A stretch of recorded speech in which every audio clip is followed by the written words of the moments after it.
Silver line പദ്ധതി പ്രത്യേക അതിവേഗ പാതയായി തന്നെ പരിഗണിക്കണമെന്ന് ദക്ഷിണ റെയിൽവേ ബോർഡിനോട് ആവശ്യപ്പെട്ട് കെ-റെയിൽ. റെയിൽവേ ഭൂമി കൈമാറുന്നതാണ് പ്രശ്നമെങ്കിൽ സിൽവർ ലൈൻ അലൈൻമെന്റിൽ മാറ്റം വരുത്താൻ തയ്യാറെന്നും കെ-റെയിൽ വ്യക്തമാക്കി. അതേസമയം ബ്രോഡ് ഗേജിലേക്ക് പദ്ധതി മാറ്റണമെന്ന റെയിൽവേ ബോർഡിന്റെ നിർദ്ദേശം ദീർഘവീക്ഷണമില്ലാത്തതാണെന്ന് ചൂണ്ടിക്കാട്ടി ഇ ശ്രീധരൻ കേന്ദ്രമന്ത്രിക്ക് കത്തയച്ചു. എസ് ശ്രീജയുടെ റിപ്പോർട്ടിലേക്ക്. ദക്ഷിണ റെയിൽവേ കെ-റെയിലിന് മുന്നിലേക്ക് ചില നിർദ്ദേശങ്ങൾ നേരത്തെ വെച്ചിരുന്നു. അതിൽ ഏറ്റവും പ്രധാനപ്പെട്ടതെന്ന് പറയുന്നത് വന്ദേ ഭാരത് ട്രെയിനുകൾക്ക് കൂടി ഓടിക്കാൻ കഴിയുന്ന വിധം ബ്രോഡ് ഗേജിലേക്ക് അത്തരത്തിൽ പദ്ധതിയിൽ മാറ്റം വേണം എന്നുള്ളൊരാവശ്യമാണ് ദക്ഷിണ റെയിൽവേ നേരത്തെ കെ-റെയിലിന് മുന്നിൽ വെച്ചിരുന്നത്. പക്ഷേ ഇത് തീർത്തും അപ്രായോഗികമാണ് എന്നുള്ള നിലപാട് തന്നെയാണ് കെ-റെയിൽ സ്വീകരിച്ചിട്ടുള്ളത്. ഇതിൽ ഏറ്റവും പ്രധാനം എന്ന് പറയുന്നത് ഈ സിൽവർ ലൈൻ പദ്ധതിയുടെ അടിസ്ഥാന ലക്ഷ്യങ്ങൾക്ക് ഘടകവിരുദ്ധമാണ് ഈ നിർദ്ദേശങ്ങൾ എന്നുള്ളത് തുടർന്നുള്ള ചർച്ചകളിൽ കെ-റെയിൽ തന്നെ വ്യക്തമാക്കുകയും ചെയ്തു. അത്തരത്തിലൊരു പൊതു നിർദ്ദേശം തന്നെയാണ് കെ-റെയിൽ ഈ ചർച്ചകളിൽ എല്ലാം തന്നെ സ്വീകരിച്ചത്.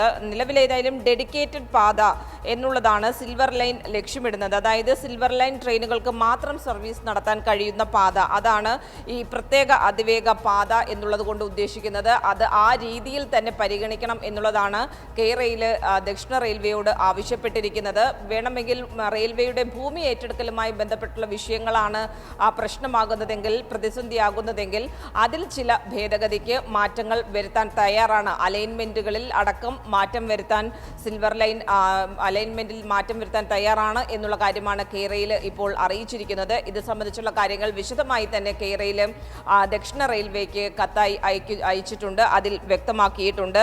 ഏതായാലും ഒരു കാര്യം കൃത്യമായി തന്നെ കെ-റെയിൽ വ്യക്തമാക്കുന്നു. അത് ഒരു തരത്തിലും കെ-റെയിലിൻ്റെ അടിസ്ഥാന വിഷയം എന്ന് പറയുന്നത് അതിവേഗ റെയിൽ കോറിഡോർ, റെയിൽ പാത എന്നുള്ളതാണ്. അതിൽ ഒരു തരത്തിലുള്ള വിട്ടുവീഴ്ചയ്ക്കും കെ-റെയിൽ തയ്യാറല്ല.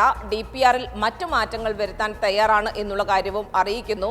മറ്റൊന്ന്, ഇ ശ്രീധരനും ഈ ദക്ഷിണ റെയിൽവേയുടെ നിർദ്ദേശത്തിനെതിരെ രംഗത്ത് വന്നിട്ടുള്ള ഒരു സാഹചര്യം കൂടിയാണ്. ഇ ശ്രീധരൻ വ്യക്തമാക്കുന്നത് ഇപ്രകാരമാണ്: ഇത് ഒട്ടും ദീർഘവീക്ഷണമില്ലാത്ത ഒരു നിർദ്ദേശമാണ് റെയിൽവേ ബോർഡിൻ്റേത്. അതുകൊണ്ട് തന്നെ ഇത് പിൻവലിക്കണം, അത്തരത്തിൽ പ്രായോഗികമല്ലാത്ത കാര്യങ്ങൾ മുന്നോട്ട് വെക്കരുത് എന്നുള്ളൊരു കാര്യം ഉന്നയിച്ചുകൊണ്ട് ഇ ശ്രീധരൻ കേന്ദ്ര റെയിൽ മന്ത്രാലയത്തിനും കത്തയച്ചിട്ടുണ്ട്. ഏതായാലും ഒരിടവേളയ്ക്ക് ശേഷം വീണ്ടും കെ-റെയിൽ സജീവ ചർച്ചയാകുന്നു എന്നുള്ള കാര്യം തന്നെയാണ് ഈ ഒരു ഘട്ടത്തിൽ കൂട്ടിച്ചേർക്കേണ്ടത്. തിരുവനന്തപുരത്ത് നിന്ന് ശ്രീജയാണ് വിശദമായ റിപ്പോർട്ട് തന്നത്.